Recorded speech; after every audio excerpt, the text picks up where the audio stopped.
அசால்ட்டாக வந்துட்டு வெயில் தானே பார்த்துக்கலாம் அப்படின்றக்காக கண்டிப்பாக எல்லாருமே வந்துட்டு இதை ஃபாலோ பண்ணுங்கள். அப்போ தான் நம்ம வந்து இந்த வெயிலின் தாக்கத்துலேருந்து நம்ம தப்பிக்க முடியும். எல்லாருக்கும் வணக்கம். நான் தான் உங்கள் டாக்டர் சதீஷ் பேசுகிறேன். இந்த வீடியோவில் வந்து நம்ம வந்து வெயிலின் தாக்கத்துலேருந்து நம்ம உடம்பு எப்படி பாதுகாக்கிறன்ற பற்றி தான் பார்க்க போகிறோம். இப்போ பார்த்தீங்கன்னா மார்னிங் 7 மணியே வந்துட்டு பார்க்க மதியம் 1 மணி மாதிரி இருக்குது. அவ்வளோ ஹீட்டாக இருக்குது. இந்த மாதிரி ஹீட்டில் வந்து நம்ம உடம்புல இருக்க நீர் சத்து வந்து ரொம்ப வேகமாக குறையும். அதனால வந்துட்டு நம்மளுக்கு வந்து தலைவலி, தலை சுத்தல், உடம்பு வலி, அதே மாதிரி வந்து ஒரு சோர்வுனஸ் வரும். சரிங்களா? இதுலேருந்துலாம் எப்படி வந்து நம்ம தவிர்க்கணும்னா, கண்டிப்பாக வந்து தினமும் வந்து 3 லிட்டர்லேருந்து 4 லிட்டர் வந்து கண்டிப்பாக தண்ணி குடிக்கணும். சரிங்களா? தண்ணி தவிர்த்தா தான் குடிக்கணும்னு இல்லை. கண்டிப்பாக ஒரு டைம் பீரியட் கேப்பில் வந்து குடிச்சிட்டே இருக்கணும். அரை மணி நேரத்துலேருந்து 1 மணி நேரத்துக்கு நம்ம வந்து கண்டிப்பாக ஒரு 2 டம்ளர்லேருந்து 3 டம்ளர் தண்ணி குடிச்சிட்டே இருக்கணும். தண்ணி குடிக்கிறத தவிர ஜூஸுமே குடித்தா ரொம்ப நல்லது. இளநீ, கரும்பு ஜூஸ் அந்த மாதிரி குடிக்கிறதும் ரொம்ப நல்லது. சுகர் பேஷண்ட்ஸ் வந்து கரும்பு ஜூஸ் வந்து அவாய்ட் பண்ணுங்கள். தண்ணி மட்டுமே வந்து அதிகமாக குடிச்சுக்கோங்க. சரிங்களா? அதே மாதிரி வந்துட்டு நம்ம ஃபுட் ஐட்டம்ஸ் எந்த மாதிரி சாப்பிடணுன்றது ரொம்ப முக்கியம். கண்டிப்பாக வந்து ஆயிலி ஃபுட்ஸோ ஸ்பைசி ஃபுட்ஸோ அவாய்ட் பண்ணுங்கள்.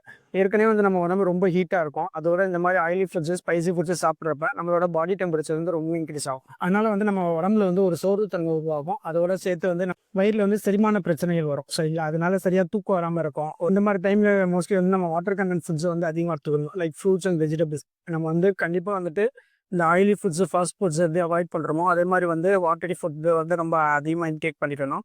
லைக் வாட்டர் மில்லன், அதே மாதிரி குக்கும்பர், அந்த மாதிரி ஐட்டம்ஸ் வந்து ரொம்ப அதிகமாக இன்டேக் பண்ணுங்கள். அது ஜூஸாவோ இல்லை ராவாவோ எப்படி இருந்தாலுமே கண்டிப்பாக வந்து தினமும் வந்து அதை சாப்பிடுங்க. சரிங்களா?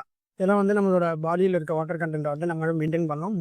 அதே மாதிரி எல்லோரும் வந்துட்டு மார்னிங் 11லேருந்து ஆஃப்டர்நூன் 3 வரைக்கும் வெளியே போகிறத வந்து மோஸ்ட்லி அவாய்ட் பண்ணுங்கள். அப்படி வெளியே போகிறீங்கன்னா கண்டிப்பாக வந்து சன்ஸ்க்ரீன் தடவிக்கோங்க. வெளியே போகிறப்போ வந்து கேப்போ லம்பரோ வந்துட்டு எடுத்துகிட்டு போங்க. சரிங்களா? அது வந்து கொஞ்சம் வெயிலேருந்து நம்மளை தற்காப்பு பண்ணிக்கணும். வெயிலில் வெளியே வேலை பார்க்குறவங்க எல்லாருமே வந்துட்டு லூஸான கோட்ஸ் போட்டுக்கோங்க. அது இப்போ வந்து என்ன ஆகும்னா நம்மளுக்கு கொஞ்சம் வென்டிலேஷன் இருக்கும். ஏர் உள்ளே போகிறப்ப வென்டிலேட் ஆகும்.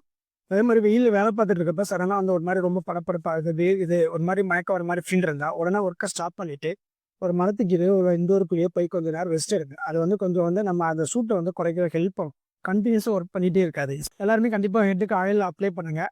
2 டைம்ஸ் பாத் பண்ணுங்க. சரிங்களா? இது வந்து நம்மளோட உடம்பு வந்து கொஞ்சம் ஹீட்டாக இருக்கிறத வந்து கூல் பண்ணும். சரிங்களா? இதை நம்ம சம்மர் டைமில் எவ்வளோ கூலாக வச்சுக்கிறோமோ அவ்வளோ நல்லது உடம்புக்கு. சரி. அதேமாதிரி குழந்தைங்க மோஸ்ட்லி வந்துட்டு தண்ணி குடிக்காமல் ஸ்கிப் பண்ணுவாங்க. ஸ்கூல் போகிற குழந்தைங்களா இருக்கட்டும், இல்லை வீட்டில் விளாட்ற குழந்தைங்களா இருக்கட்டும், அவங்களை வந்து என்கரேஜ் பண்ணுறதுக்காக வந்துட்டு ஜூஸ் ஐட்டம்ஸாக இருக்கட்டும், இல்லை வந்துட்டு நம்ம வந்து குல்கோண்டியாக இருக்கட்டும், அவங்க வந்து நிறையா ஃப்ளேவர்ஸில் வாங்கி அதை மிக்ஸ் பண்ணி கொடுங்க. ஸோ அது வந்து அவங்கள வந்து என்கரேஜ் பண்ணும் தண்ணி குடிக்கிறதுக்கு. ஸோ இந்த மாதிரி அவங்களுமே கொஞ்சம் வந்து ஹைட்ரேட்டடாக வச்சுக்கோங்க. உங்களுக்கு ஏதாச்சும் வந்து ஹெட்டேக், கிட்னஸ் இல்லை ரொம்ப சோர்வாக இருக்குன்னா கண்டிப்பாக வந்து டாக்டர் சதீஷ் கிளினிக் வந்து விசிட் பண்ணி கன்சல்ட் பண்ணிக்கோங்க. எந்த ஒரு சின்ன விஷயத்தையுமே அவாய்ட் பண்ணாதீங்க. டாக்டர்ஸை கன்சல்ட் பண்ணி அதை உடனே வந்து சரி பண்ணிடுவாங்க. இந்த சம்மரில் சேஃபாக இருக்கிறதுக்கு ட்ரிங்க் மோர் water, eat smart, stay cool. Thank you.